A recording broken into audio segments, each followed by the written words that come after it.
I'm going to bring somebody on stage who I think is going to be brilliant at making people laugh. I haven't even seen him to comedy yet, but I've got a feeling.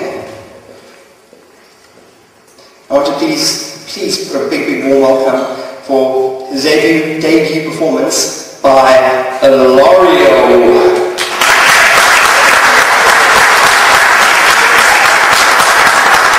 Watch this guy, watch this man. It's going places.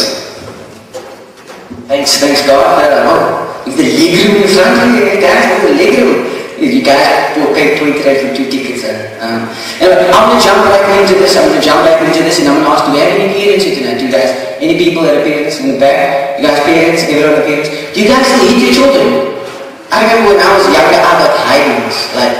Me and my sister used to go paint the bottle. I'm going to mark down here, I'm going to mark down there, and I'm going to put down here, all that type of stuff. But what my mom did, my mom had this little wooden spoon. It was a wooden spoon that she made. Do you guys do that? Name the thing you eat your children with? Johnny with no ears, or the ear opener, and stuff like that, or the Terminator. But it's amazing how parents trick you as a child into getting a hiding man. They always ask you a question where you know if you do it, you're going to get a hiding. If you don't do it, you're still going to get a hiding. So they'll tell you something, hey, come here now, come here, hey, come here, hey, just go fix it down, just go fix it down.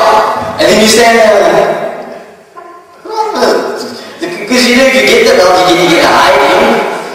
If you don't get the belt, you're still going to get a hiding. And so you stand there like, and then, thank you. And then they stay in a meeting, they're like, do you remember how they used to eat you? You guys get out of the school. Every word was a shock.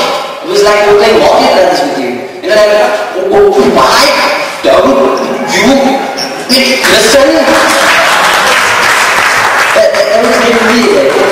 You know why they was doing that little thing, like doing like that part of one of those karate movies? Why they doing that? Because at this point he was dodging the shots. You're like, no, Daddy,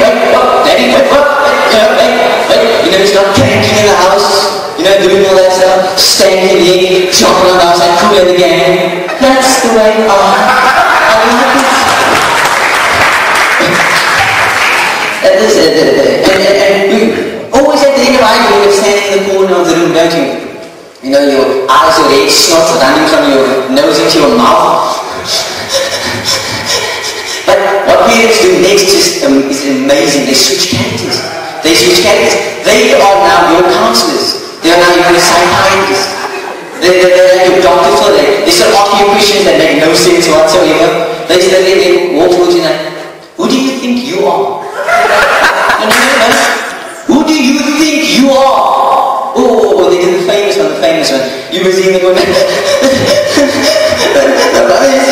then they walk over to you and ask the dumbest question ever. Why are you crying? No. Stop crying. Stop crying. And tell me why are you crying. Tell me why you're crying. That's a good joke. That's a good joke. I should write that down actually. But what else happened? Another thing that David guessed me is everyone's going on 2012 the world's going to end. 2012, we get everything together, we're going to die, bro. Everyone's saying how the world's going to end. I'm just don't buy into it, I don't think the world's going to end. But the other day got me thinking, I was sitting at home doing whatever it is, nothing. So I was sitting there, I was thinking, what if the world does start ending? That process takes place, ice caps start melting, they're bound to find something that you're not supposed to find, right? Like a fossil. But now picture this, can you picture that? The ice caps are melting. And a fossil makes sure at Strandfontein Beach. Can you picture that? Locals are surrounding it. What is doing? E-News is there to cover the story, and the news starts that night very, very differently. Good evening. I'm Kelly 9, and you're watching News at 7. Today has been a significant discovery for all South Africans. Locals are swarming towards Strandfontein shore to take a look at what seems to be a fossil. We are now crossing over to our rolling reporter, where is the full story? Over to you. And the rolling reporter just standing there, takes it in. Yes. Thank you, Caddy. What seemed to be a normal day for most Tranquintinians ended in a day of horrific discovery. With me I had Mr. Peterson, who claims to have seen it all. You know, Mr. Peterson, could you tell me exactly what happened? No. So I take my family, some women like this, I tell them, what, go to the beach, so we come to the beach, we let up with our umbrella down and everything, and we did some let them, so I did for my daughter, some women, or the deep end is was swimming. Say, some women, go me for. I said, no. We are so swimming in the deep end, and she did come forth.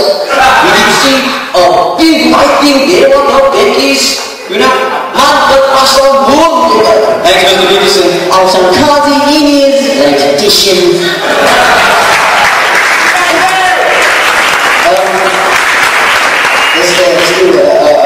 Do you have any rugby sports in? I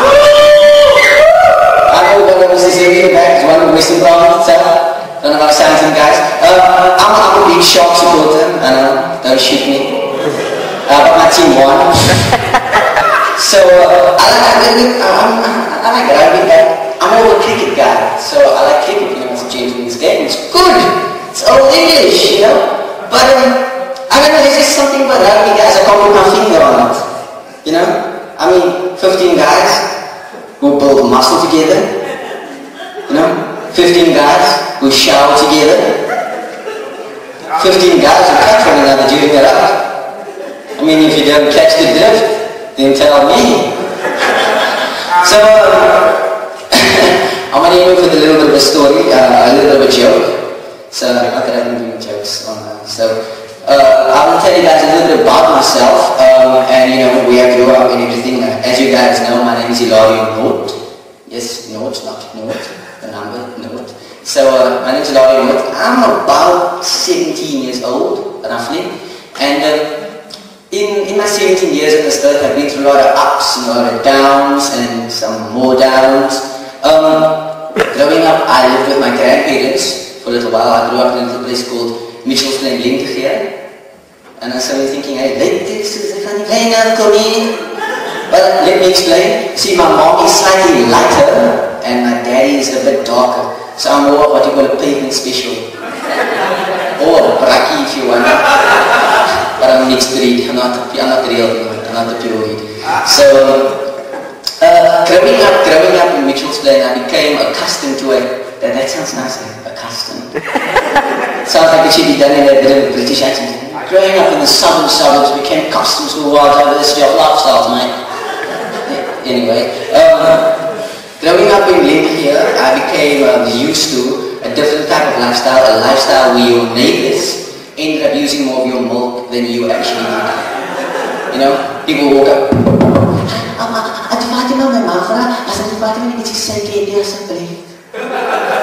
I remember my grandma had this one neighbor that would shout over the backyard wall at the top of her voice, Mrs. North! Mrs. North! I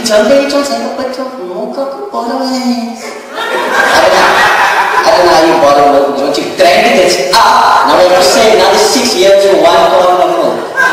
So, one thing I miss the most about Linda here is the skinner.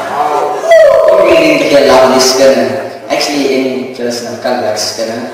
So, that's the thing I miss the most. My grandma actually ran the Skinner Society in our road, which meant that at about 6 o'clock every night, a few of the bus aunties would meet at our house, and the night would always get started with a hit drink called whoa. Hit drink called whoa. Namaste, Sita, Nohotar, I don't play color. I'm doing it so young. Ela participa feita My dream assim Jones mit der Anfrage. You lie in this box. About a year ago, my life took a big change. Only 17, but still took a big change. Moved to a little place called Kells River. And it's a big jump coming from Linda here to Kells River. things in Kilsov are done a bit differently. It's done a lot different actually. It's more saver Afrikaans. Hoe gaan dit met u op hierdie wonderlike dag? Type of thing. And I personally don't like Kilsov. I don't like anything about it. It's just really, how you doing, bird? You're not one of us. That type of thing. But the one thing that has grown on me about the people in Kilsov is the way they still act their children in English, which makes perfect sense. Because I'm English speaking, and if I've messed up around the house, my mom would scold at me in Afrikaans. So it would be something like, Lani, gaat jou so hard, moet my nie boos. You know, that kind of thing. So, I'm always in that like that, but I'll never forget this day. I was walking in Spa. There's no Pick n Pays in Kilsov, it was just Spas. So I was walking in Spa, and I'll never forget, it was aisle number 3. And there was this young little Tanny, can't say young Tanny, she was chastising a little one in the aisle, and she did exactly this. She was like, "Nee, Jaco, dat not tell you to stay in the car. Yeah, man, you don't luister, do you? No, man, no, just go back to the flippin' car, man." Ladies and gentlemen, my name is Elario-MUIZENBERG.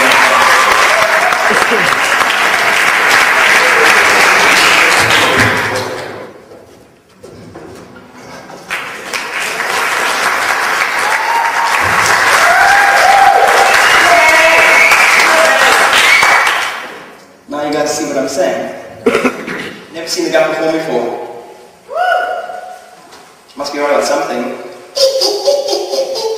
That's right, third eye is wide open.